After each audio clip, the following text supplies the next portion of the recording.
जन्म तो होता है, जीवन नहीं मिल पाता। जीवन मिल सकता है, लेकिन जीवन जन्म का पर्यायवाची नहीं है। जन्म अवसर है, जीवन खोजोगे तो मिल जाएगा। जन्म बीज है,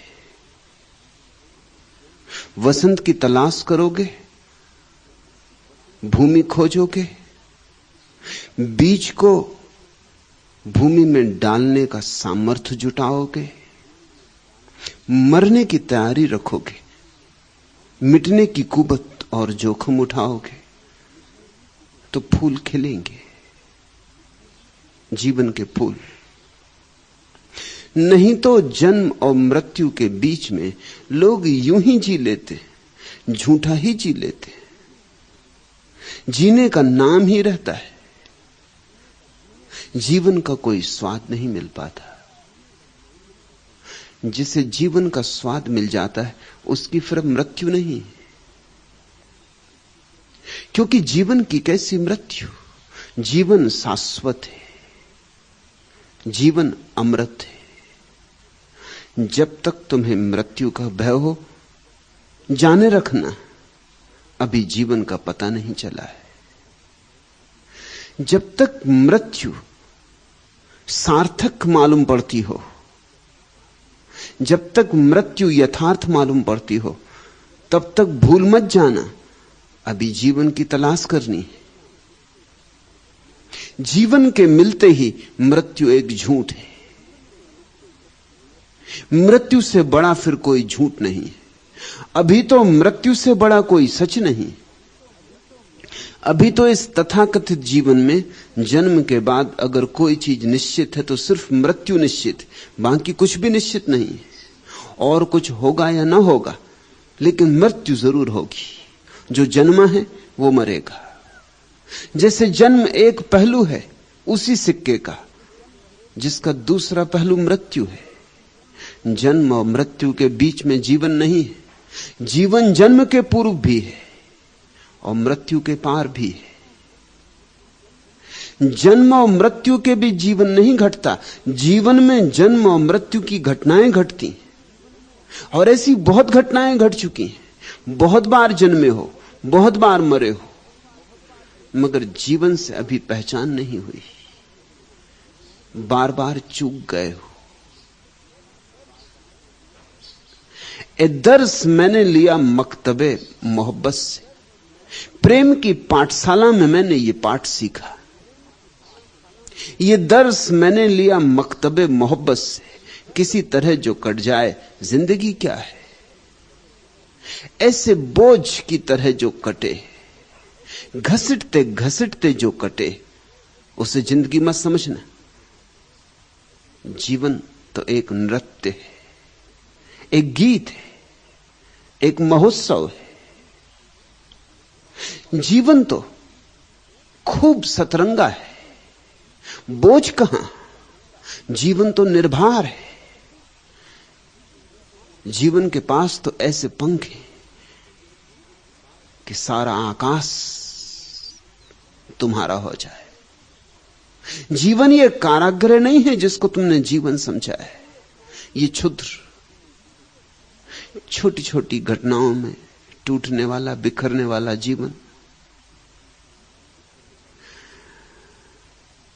इसे जीवन समझ लिया जिसने, वह चूक गया। उस व्यक्ति को ही मैं अधार्मिक कहता हूं जो इस क्षुद्र जीवन को जीवन समझ लेता है और इस क्षुद्र से इतना भर जाता है कि विराट को देखने की न तो अभीप्सा पैदा होती, न अवकाश मिलता।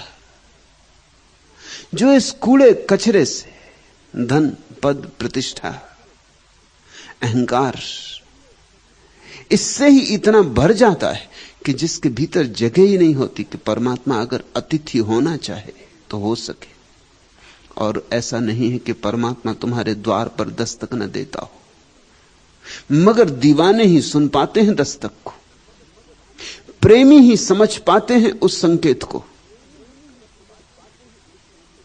धर्म मस्त होने की कला है, अलमस्त होने की कला है। धर्म का उदासी से कोई भी संबंध नहीं है। इसलिए तुम्हारे मंदिरों मस्जिदों में, तुम्हारे आश्रमों में अगर उदास लोग बैठे हों तो समझ लेना कि वहां अभी धर्म की कोई किरण नहीं उतरी। ये तुम्हारे उदास आश्रम मरघट है, यहां जीवन का कोई नृत्य नहीं हो रहा है। परमात्मा को पहचानना हो तो फूलों में खोजो, वहां नृत्य। चांतारों में खोजो, वहां उत्सव है। वसंत में तलाशना, आकाश में मेघ घिर जाएं वहां खोजना। पशु पक्षियों की आवाज में, गीत में शायद मिल जाए, लेकिन तुम्हारे संत महात्माओं के उदास चेहरों में नहीं मिलेगा। वे तो मौत से घबरा के बैठ गए हैं वहां, उन्हें जिंदगी की कुछ भी खबर नहीं। इस भेद को ख्याल में ले लो। मौत से घबरा के जो धार्मिक होता है वह धार्मिक नहीं है, धर्म का धोखा है। वैसा ही जैसे हम खेत में नकली आदमी खड़ा कर देते, घास फूस का, फिर चाहे तुम उसे चूड़ीदार पजामा पहना दो, अचकन पहना दो, जवाहर बंडी लगा दो, गांधी टोपी लगा दो, इससे क्या होता है? चूड़ीदार पजामे के भीतर सिर्फ घास फूस, और सिर कहां है? वहां हंडी लगा देते हैं, हंडी पे गांधी टोपी रखती, लेकिन पशु पक्षियों को डराने के काम आ जाता है। ये खेत का झूठा आदमी भी कुछ काम आ जाता है। बस ऐसे ही तुम भी कुछ काम आ रहे हो और मौत से घबरा जाओगे, और मौत से घबराना ही होगा क्योंकि मौत आ रही है। झूठा धार्मिक आदमी घास फूस का होता है, मौत से घबरा के हो जाता है। उसके धर्म का आधार भय होता है, भीरुता। दुनिया की सभी भाषाओं में ऐसे शब्द हैं। धार्मिक आदमी को कहते हैं धर्म भीरु या ईश्वर भीरु, गॉड फियरिंग। धार्मिक व्यक्ति और ईश्वर भीरु, ईश्वर से डरेगा धार्मिक आदमी तो फिर ईश्वर के गले कौन लगेगा? धार्मिक आदमी और ईश्वर से डरेगा तो फिर ईश्वर से प्रेम कौन करेगा? और जहां प्रेम है वहां भय कैसा? और जहां भय है वहां प्रेम कैसे हो सकेगा? इसलिए मैं तुमसे कहता हूं, धार्मिक आदमी ईश्वर से भयभीत नहीं होता। सिर्फ धार्मिक आदमी ही ईश्वर से भयभीत नहीं होता। अधार्मिक होते होंगे भयभीत। अधार्मिक को भयभीत होने का कारण है क्योंकि अधार्मिक का ईश्वर भय से ही निर्मित है। तुम्हारे मंदिरों मस्जिदों में जिसकी पूजा हो रही है वह तुम्हारे भय का ही सूत्र है, तुम्हारे भय से ही जन्मा है। तुम जो घुटने टेक कर प्रार्थना कर रहे हो, थरथरा रहे हो, कप रहे हो, उसमें भय है, उसमें नरक का भय है, मौत का भय। मौत आ रही और न मालूम कितने पाप हो रहे हैं, पता नहीं क्या होगा मृत्यु के बाद। समझा लो परमात्मा को, फुसला लो परमात्मा को, खुशामद कर लो उसकी। तुम्हारी प्रार्थनाएं, तुम्हारी स्तुतियां, तुम्हारी रुस्पत से ज्यादा नहीं।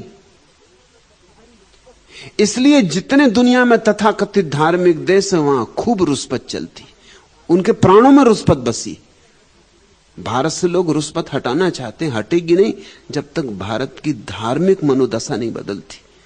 यह देश हजारों साल से परमात्मा को रुस्पत देता रहा है।